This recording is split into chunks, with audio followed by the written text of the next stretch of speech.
नमस्कार मित्रांनो, तुमचं स्वागत आहे धन मराठीमध्ये. गोल्ड मिनी फ्युचर्स आणि CPR याच्यासोबत त्याचा ट्रेडिंग करू शकतो का या इंडिकेटरसोबत, ते आज आपण या व्हिडिओमध्ये डिस्कस करणार आहोत. कमोडिटीज मार्केटमध्ये गोल्ड मिनी फ्युचर्स हा सगळ्यांचा आवडता विषय आहे. गोल्ड आणि सिल्वर आपण असं म्हणतो ना, खूप जास्त ट्रेड केलं जाते कमोडिटीजमध्ये आणि गेल्या वर्षभरात चांगला मोमेंटम मिळाला आपल्याला गोल्डमध्ये आणि सिल्वरमध्ये. मग आता यात आपण अशी कुठली स्ट्रॅटेजी वापरून, म्हणजे स्पेसिफिकली CPR वापरून काय ट्रेडिंग अपॉर्च्युनिटीज शोधू शकतो, त्यात काय रूल्स ठेवायला हवे स्ट्रॅटेजीमध्ये, ते आपण बघूया. व्हिडिओ पूर्ण एंडपर्यंत बघा.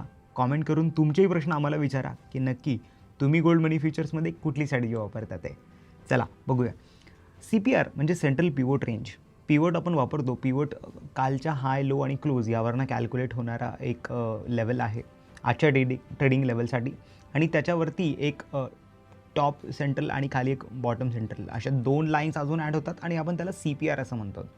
तर CPR चे जे काही फायदे आहेत समजून घ्यायचे ट्रेंड आयडेंटिफिकेशनसाठी, ते पहिले समजू. त्यानंतर आपण स्ट्रॅटेजीवर जाऊया की नक्की स्ट्रॅटेजीमध्ये आपल्याला अजून कुठला इंडिकेटर वापरायचा आहे. तर सगळ्यात पहिले CPR बघूया. मी गोल्ड मिनी फ्युचरचा 5 मिनिटाचा चार्ट लावला आहे आणि यात इंडिकेटर्समध्ये जाऊन CPR सर्च केलं आणि हा बघा CPR with pivot levels daily याला मी प्लॉट केलं. तात्पुरता मी सेटिंग्समध्ये काही चेंजेस नाही केले. CPR प्लॉट झाला आणि तुम्हाला इथे दिसेल ते 3-3 लाईन रोजच्या ट्रेडिंग सेशन्समध्ये काहीतरी प्लॉट होतात. यात आता याच्यात बघायचं काय आहे नक्की ते बघूया. CPRला पहिले कम्पेअर करा की कालच्या CPR बरोबर. जसं आता आजचा CPR इथे आहे आणि कालचा वरती आहे, म्हणजे आजचा CPR खाली आहे. म्हणजे CPR ट्रेंडिंग जर खाली असेल तर आपण म्हणू शकतो की मार्केटमध्ये प्रेशर आहे, त्यामुळे CPR खाली आला आहे. CPR जर वर जात असेल गेल्या 3-4 ट्रेडिंग सेशन्समध्ये तर आपण असं म्हणू मार्केटमध्ये ट्रेंड पॉझिटिव्ह आहे. तर CPRला एकमेकांशी कम्पेअर करून कालच्या CPRशी आपण ट्रेंड काढू शकतो. दुसरं, CPRला कम्पेअर करताना कालच्या CPR बरोबर अजून असंही बघता येतं की कालचा CPR आणि आजच्या CPRमध्ये काही दुसरी आपल्याला इन्फॉर्मेशन भेटते का. जसं की आता फॉर एक्झाम्पल इथला एक मधला CPR मी तुम्हाला दाखवतो आहे. हा खूप वाईड CPR आहे. असं लक्षात येतं की प्राईस त्याच्यामध्येच राहिली. जेव्हा CPR खूप मोठा असतो, म्हणजे सेंट्रल लाईनमधनं वरची आणि खालची, टॉप लाईन आणि बॉटम लाईन, वरची लाईन आणि खालची लाईन लांब आहे, त्या दिवशी बहुतेक साईडवेज ॲक्शन असू शकते, कारण की त्यावेळेस ट्रेंडिंग नाही आहे मार्केट, असं आपण म्हणू शकतो CPRच्या पद्धतीने. त्यामुळे मार्केट त्या रेंजच्या आत राहण्याचे चान्सेस जास्त आहेत. व्हॉलॅटिलिटी वाढली असेल आदल्या दिवशी, म्हणून आज CPR मोठा होता. मागच्या आदल्या दिवशी बघा मार्केटमध्ये खूप एक मोठा अपमूव्ह आला होता गॅपडाऊन उघडल्यानंतर, त्यामुळे ह्या दिवशीचा CPR वाईड होता. दुसऱ्या दिवशी काय झालं, CPR कालच्या CPRच्या मध्ये आहे, याला इनसाईड CPR असंही म्हटलं जातं.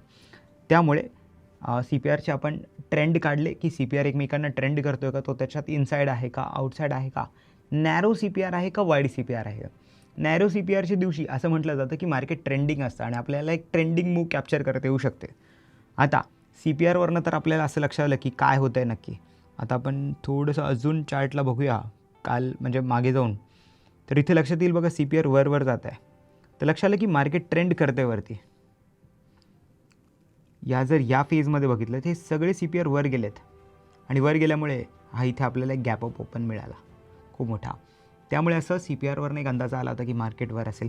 त्यानंतर आपण बघितलं की हा CPRच्या मध्ये हा CPR आहे, त्याला इनसाईड CPR आपण असं म्हणू, आणि नॅरो CPR म्हणजे छोटे CPRला नॅरो म्हणू, आणि जो असा असेल त्याला आपण वाईड CPR म्हणू. का, कारण की आदल्या दिवशीच्या व्हॉलॅटिलिटीप्रमाणे.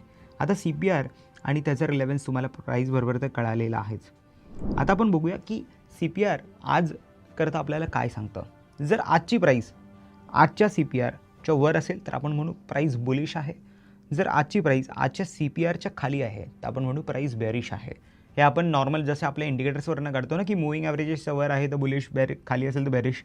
आणि तसंच जर आपण त्या साईडला परत जाऊ तर तो मूविंग ॲव्हरेज आपल्याकरता रेजिस्टन्स का सपोर्ट बनू शकतो. आज जर CPRच्या वर प्राईस ओपन झाली, खाली पडताना CPR सपोर्ट म्हणून ॲक्ट करू शकतो. तुम्हाला सपोर्ट भेटू शकतो तिथे, म्हणून आपण सपोर्टचे ट्रेड्स शोधू शकतो. तर आता आपल्याला कालचे CPR, त्याच्या परवाचे CPR हे बघून ठरवायचं की मार्केट बुलिश आहे का बेरिश आहे. एकदा आपल्याला ट्रेंड कळाला की आता आपलं पुढचं इंडिकेटर की नक्की एंट्री आणि एक्झिट कुठे घ्यायचं हे आपल्याला सांगणार आहे. तर पुढचा इंडिकेटर जो आपण आत्ता लावत आहोत त्याचं नाव आहे MASA adaptive moving average. Short फॉर्ममध्ये त्याला मामा असं म्हणतात. तर या इंडिकेटरला इथे प्लॉट केल्यानंतर जर याची तुम्ही सेटिंग्स बघाल तर इथे बघा इनपुटमध्ये तुम्हाला फास्ट आणि स्लो ह्या डिफॉल्ट नंबर जे आहे 0.5 आणि 0.05 हे असेच ठेवायचे. इथे बघा हे दोन्ही आलेत, मामा आणि फामा या 2 लाईन आहेत मॅसे अडॅप्टिव्ह मूव्हिंग ॲव्हरेज, आणि त्याच्यावरनं कॅल्क्युलेट होणारी अजून एक लाईन. या दोन्ही लाईन अशा प्लॉट झाल्यानंतर या मूव्हिंग ॲव्हरेजच लाईन आहेत, आणि या लाईन्सवरनं तुम्हाला कळतं की कुठे ट्रेड्स घ्यायचे आहे. जसं आपण नॉर्मल 20-50 क्रॉसओव्हरवरती बुलिश किंवा बेरिश क्रॉसओव्हर आहे त्यावरती बुलिश किंवा बेरिश ट्रेड घेतो तसाच हा.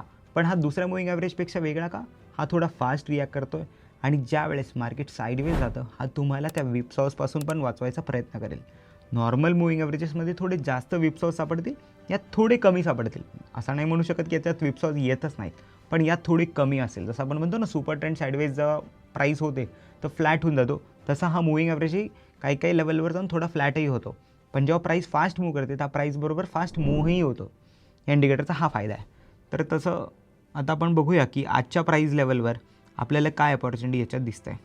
5 मिनिट टाईम फ्रेम आपण वापरतो आहे, आणि आता आपण आजची प्राईस लेवल बघूया की काय आहे. जर आज आपण बघू तर प्राईस CPRच्या वर आहे, बरोबर, आणि हा मूव्हिंग ॲव्हरेज आपल्याला इथे सांगतोय की त्याच्यावरती होतं. तर ट्रेड तर सकाळी नाही भेटला आहे, पण त्यानंतर जर नुसतं कंपॅरिझन करता म्हटलं तर इथे एकदा बाय सिग्नल जनरेट झाला. बाय सिग्नल जनरेट झाला 1,58,694ला, आणि त्यानंतर प्राईस इथपर्यंत वरती मूव्ह केली, परत खाली आली. नेगेटिव्ह क्रॉसवर तर नाही मिळाला, पण नेगेटिव्ह क्रॉसवर मात्र इथे झाला. तर साधारण एक छोटा स्टॉप लॉस इथे हिट झाला, पण इथे रिएंट्री पण परत दिसते आहे. ठीक आहे, आज मे बी जास्त स्टॉप लॉस, जास्त प्रॉफिटही नाही आणि जास्त लॉसही नाही. कालचा बघूया. काल प्राईस CPRच्या खाली ओपन झाली, आणि आपण म्हणू शकतो आदल्या दिवशी प्राईस स्मॉल रेंजमध्ये होती, म्हणजे आजचा CPR कालच्या CPRच्या आत आहे, म्हणून इथे बेरिशनेस असायचं चान्सही आहे, कारण की CPRच्या वर नाही आपण, तर बेरिश ट्रेडच आपण शोधू. इथे प्राईस वर गेली, परत थोडी खाली आली. CPRमध्ये नेगेटिव्ह क्रॉसवर आपल्याला इथे बघायला मिळतं आहे. इथे जेव्हा नेगेटिव्ह क्रॉसवर झालं तर प्राईजनी इथनं किती मोमेंटम केलं, 1,58,700वरनं प्राईस बघा इथे खालपर्यंत आली, आणि पॉझिटिव्ह क्रॉसवर साधारण इथे आला 1,58,500. 200 पॉईंट मिळालेत. त्यानंतर परत तुम्हाला नेगेटिव्ह क्रॉसवर इथे बघायला मिळालं, तो आहे 1,58,400 450च्या रेंजमध्ये, आणि प्राईस त्याच्यानंतर 1,57,600, साधारण इथे 800 पॉईंटपर्यंत खाली गेली ती, आणि पॉझिटिव्ह क्रॉसवर तुम्ही जर त्याच हिशोबाने एक्झिट केलं तर 1,58,100ला, म्हणजे इथेही 300 पॉईंट मिळाले. तर आपल्याला CPRच्या बेसिसवर आणि या मूव्हिंग ॲव्हरेजेसच्या बेसिसवर तुम्हाला तुमचा ट्रेड आयडेंटिफाय करता येऊ शकतो. जसं आता इथे बघा हे वरती अपमूव्ह होती, तेव्हा तुम्ही अपमूव्हच्या वेळेस पहिले CPR बघून घ्याल की CPR काय आहे.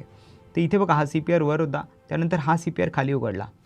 इथे CPR खाली उघडल्यानंतर तुम्ही बेरिश ट्रेड घेतले असतील. इथे बेरिश ट्रेड्सवर जाऊन चेक करूया.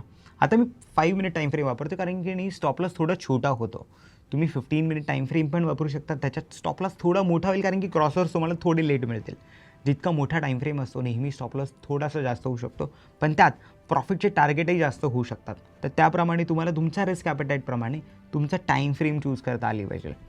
आपण एक्झाम्पल्स म्हणून बघत आहोत की आता आपल्याला कुठे अजून ट्रेड अपॉर्च्युनिटी येते. इथे आता मी हा एक दिवस सिलेक्ट केला आहे. तुम्ही इथं बघाल तर CPR नॅरो होता, प्राईस त्याच्या वर ओपन झाली, इथे तुम्हाला सेल सिग्नल भेटला, प्राईस खाली यायला लागली. खाली आल्यानंतर एका थोड्या वेळाकरता प्राईसने CPRही तोडला.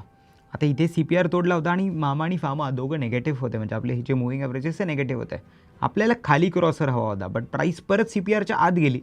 आत गेल्यानंतर इथे बुलिश पॅटर्न्स फॉर्म्स करायला लागले, आणि बुलिश पॅटर्न फॉर्म केल्यावर तुम्हाला इथे परत एक पॉझिटिव्ह क्रॉसवरचा सिग्नल दिला.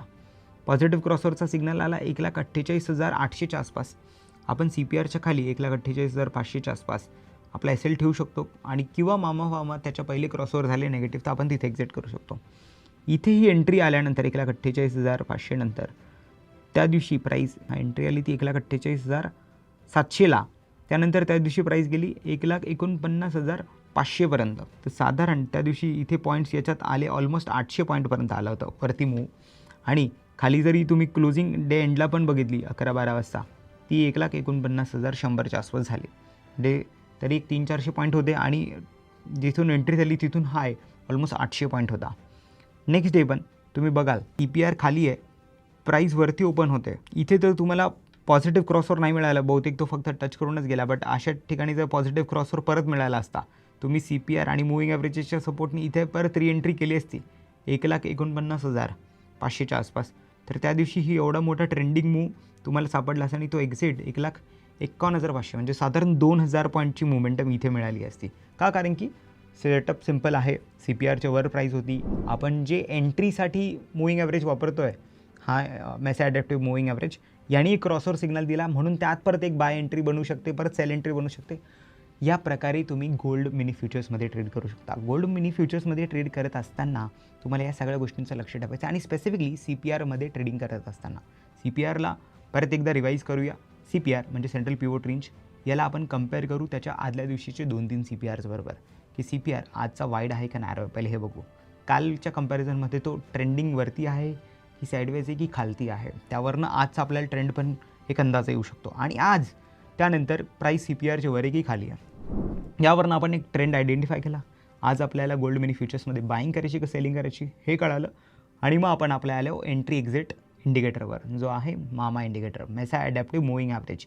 त्याच्या पॉझिटिव्ह क्रॉसओव्हर्सवरती आपण बाय करू. खालचा एक स्विंग लो गेल्या 5-10 बार्सचा जो काही स्विंग लो असेल किंवा तिथे जर एक छोटा बॉटम असेल तर तो आपला SL असेल. आणि वरती आपण 1:2 असं टार्गेटही पकडू शकतो, किंवा त्याला एक ट्रिलिंग स्टॉपलॉसारखं मामा इंडिकेटरला परत वापरून त्याला एक्झिट जेव्हा येईल तेव्हाच एक्झिट करू शकतो. या प्रकारे आपण एक ट्रेडिंग सिस्टीम बनवली आहे CPR बेस गोल्ड मिनी फ्युचर्समध्ये. तर गोल्ड मिनी फ्युचर्समध्ये तुम्हाला अजून काही प्रश्न असतील तर आम्हाला नक्की विचारा आणि अशाच व्हिडिओसाठी आम्हाला सबस्क्राईब करा, फॉलो करा आणि हा व्हिडिओ शेअर करायला विसरू नका आपल्या मित्रांसोबत. Thank you so much. Investments in the securities market are subject to market risk. Read all the related documents carefully before investing.